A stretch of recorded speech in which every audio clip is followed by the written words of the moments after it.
Hi guys, எல்லாருக்கும் வணக்கம் guys. இந்த வீடியோவில் என்ன பார்க்க போகிறேன்னா, பாகிஸ்தான் அணியை இந்திய அணி சூப்பராக வின் பண்ணிட்டாங்க சொல்லலாம். இது ஒரு காதல் கதைங்க. இது வரைக்கும் வேர்ல்டு கப்பில் 15-1 சொல்லிட்டு முன்னிலையில் இருக்காங்க இந்திய அணி. ஏன்னா வேர்ல்டு கப்புன்னு வந்தாவே இந்தியா பாகிஸ்தான் மேட்ச்னாவே இந்தியா தான் ரொம்ப ஆதிக்கத்தை செலுத்திருக்காங்க. இதை தொடர்ந்து நம்ம பாபர் அசம், பாகிஸ்தான் கேப்டன் பாபர் அசம் ஒரு சவால் விட்டுருக்காருங்க இந்திய அணிக்கு. ஏன்னா எப்படி சொல்கிறது, பாகிஸ்தான் அணியே ஒரு நல்லா கிரவுண்டில் நல்லா கத்துவாங்க, இது பண்ணுவாங்க அது பண்ணுவாங்க. ஆனால் ரிசல்ட்டு பார்த்தா இந்தியாவுக்கு ஃபேவராக தான் இருக்குது. அதுமாரி தான் நேற்று நடந்துச்சு. ஆனால் நம்ம பாபர் அசம் இந்திய அணிக்கு சவால் விட்டுருக்காரு. அது என்ன சவால் விட்டுருக்காருன்னு கேட்டிங்கன்னா நீங்கள் சிரிப்பீங்க. ஏன்னு கேட்டிங்கன்னா, நாங்கள் கண்டிப்பாக இந்திய அணியை மீண்டும் சந்திப்போம், மீண்டும் நாங்கள் இந்திய அணியை தோக்கடிப்போம்னு சொல்லியிருக்காருங்க.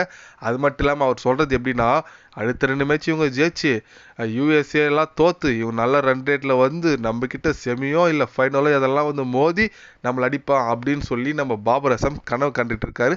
அது மட்டும் இல்லாமல் இந்திய அணி நல்லா விளையாடினாங்க, அவங்களோட நல்ல பர்ஃபார்மன்ஸ் இருக்குது அப்படி இப்படின்னு சொன்னார். ஆனால் கடைசியாக இந்த மாதிரி பேசியிருக்காரு பாரு, அதுதாங்க ரொம்ப ரசிகர்கள் எல்லாமே கோவத்தில் இருக்காங்க. ஏன்னு கேட்டிங்கன்னா, பாகிஸ்தான் அணி உள்ளே வர்றதே டவுட்டு தான். அதுலேயும் நாங்கள் உள்ளே வந்து திருப்பி இந்தியா அணியை அடிப்போம், எங்களோட பை வாங்குவோம். ஏன்னா எங்கள் டீமில் இருக்கிற எல்லா பிளேயரும் ரொம்ப மன உளைச்சல் இருக்காங்க, நிறைய கவலைப்படுறாங்க. அதனால் கண்டிப்பாக நாங்கள் மீண்டும் இந்தியா அணி இந்த வேர்ல்டு கப்லேயே சந்திப்போம், கண்டிப்பாக அதுக்கான முயற்சி நாங்கள் எடுப்போம்னு சொல்லிட்டு அப்படி இப்படி பேசியிருக்காரு நம்ம பாபர் அசம்.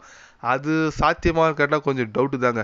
ஏன்னு கேட்டிங்கன்னா, அடுத்து வர்ற போட்டியில் யூஎஸ்ஏ ஒன்று 2 போட்டி இருக்குது, 2க்கு 2 தோக்கணும். இவங்க 2க்கு 2 நல்லா 2 ரேட்டில் ஜெயிக்கணும். அதனால் அது கொஞ்சம் நடக்குமான்னு கேட்டால், யூஎஸ்ஏ இருக்கிற ஃபார்முக்கு கண்டிப்பாக அவங்க வர்றதுக்கு சான்ஸ் இருக்குது. பார்க்கலாம் எதனா ஒரு லக்கு நடக்குதான்னு சொல்லிட்டு. ஏன்னா பாகிஸ்தான் அணி வருஷம் வருஷம்ங்க நல்லா செலிப்ரேஷன் பண்ணுவாங்க, நாங்கள் ஜெயிச்சிருவோம் அது இதுன்னு எல்லாம் பண்ணுவாங்க. பட்டு களத்தில் இந்திய அணி தான் இது வரைக்கும் கை ஓங்கியிருக்கு. அதனால் பாபர் அசம் இந்த மாதிரி பேசியிருக்குது ரொம்ப வேடிக்கை அளிக்குதுங்க. ஏன்னு கேட்டிங்கன்னா, கிடைச்ச சான்ஸே விட்டீங்க, இதுக்கப்புறம் கிடைச்ச சான்ஸ் நீங்கள் டவுட்டு தான். அடுத்த வேர்ல்டு கப்பில் சந்திக்கலான்னு சொல்லிட்டு தான் நான் நினைக்கிறேன். பார்க்கலாம் எந்த மாதிரி ஒரு ரிசல்ட் வருதுன்னு சொல்லிட்டு வெயிட் பண்ணி பார்க்கலாம்.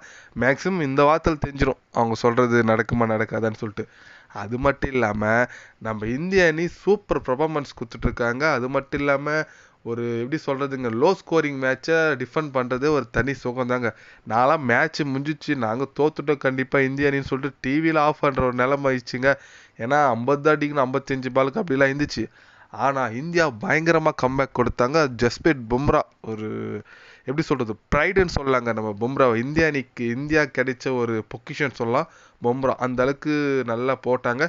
ஃபுல் டீம் எஃபெக்ட்டுங்க. அக்சர் பட்டேலாக இருக்கட்டும், ஹர்தீப் சிங்காக இருக்கட்டும், எல்லாமே நல்ல ஒரு டீம் எஃபெக்ட்னால தான் இந்த வெற்றி கிடச்சிருக்கு. அதனால் நம்ம இந்திய அணி கண்டிப்பாக வாழ்த்துக்கள் சொல்லி ஆகணும். பார்க்கலாம், எப்படியோ சூப்பர் 8 குவாலிஃபைட் ஆகிடுவாங்க. சூப்பர் 8 அடுத்தது எந்த டீம்கிட்ட மோதுதுன்னு சொல்லிட்டு ஃபிக்ஸர் பார்த்தா கண்டிப்பாக தெரியும். பார்க்கலாம், இந்திய அணி கண்டிப்பாக நல்ல ஒரு டீமாக இந்த வருஷம் தெரியுறாங்க. நம்ம ஒரு கிட்டத்தட்ட ஒரு 13-14 வருஷம் கனவு. நான் திருப்பி வேர்ல்டு கப் வரதான் வெயிட் பண்ணி தான் பார்க்கணும். எத்தனை பேர்லாம் இந்திய அணி வேர்ல்டு கப் கன்ஃபார்ம் இந்த வருஷம் அடிப்பாங்க நினைக்கிறீங்க சொல்லிட்டு கமெண்ட் பண்ணிட்டு போங்க. அப்புறம் உங்களுக்கு நீங்கள் ஒரு விராட் கோலி ரோஹித் சர்மா ஃபேனா மறக்காமல் சேனல் சப்ஸ்கிரைப் பண்ணுங்கள். பார்க்கலாம் எத்தனை பேர் ரோஹித் சர்மா விராட் கோலி ஃபேன் இருக்கீங்கன்னு சொல்லிட்டு. கண்டிப்பாக இது போன்ற ஸ்போர்ட்ஸ் நியூஸை தெரிஞ்சுக்கணுன்னா சேனலை சப்ஸ்கிரைப் லைக் ஒன் பண்ணிக்கோங்க. கண்டிப்பாக கிரிக்கெட் பற்றி வேர்ல்டு கப் பற்றி day by day channel update வரும். மறக்காமல் சப்ஸ்கிரைப் மட்டும் கொஞ்சம் பண்ணி வச்சுக்கோங்க. நன்றி, வணக்கம்.